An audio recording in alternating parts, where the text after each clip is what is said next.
Unboxing the PixBlaster from APH. And one thing is, you want to keep the box.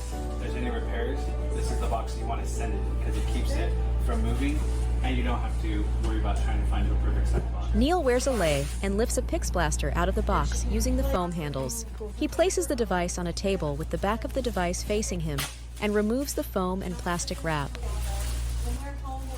The pins are to keep everything solid when it's being shipped, so things aren't moving around or getting messed up. And anytime if you had to send this back, the pins would go back in before you send it back. Would you say that the pins have to go in if you move the embosser from one room to the other? Even if you're like driving, the pins, you want the pins in. You don't want to, because then you get back to your site and all of a sudden something's messed up. He removes the piece of tape on top and opens the hood to reveal a compartment. So our first pin is going to be right here to the right.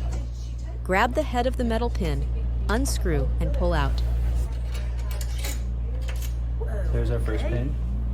And there's even a spot to put it, which is these clips right here.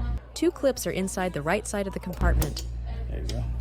And that stays there until you have to move it again. Once we get ready for the connection to a computer or to a Wi-Fi, you want to make sure that the device you are putting on has the drivers. The driver is going to give your computer the language to talk to the embosser. So the first time these are going to be connected, there's no movement. You want to make sure that this lever is up. The lever again? The lever is this guy right here, which locks it and unlocks it. And then it's going to be ready for our tractor feed braille paper. There are 2 plastic pieces that slide along the 2 metal bars. The lever is on the right side of the right piece. The first time you install the paper, you want to get it up to the front marks. This one doesn't move. The left one, the right one does. Clamp that in. And then you can move the right one to line up. And if you need to move the right one, is that where you flip the little tab? Yep. And then when you got it where you want it, you lock it in place. You want it a little bit on the tighter side. Eli holds the PixBlaster over his left shoulder. The back of the device faces the camera. So here we got the ports for the plug, and then we have the switch power on off.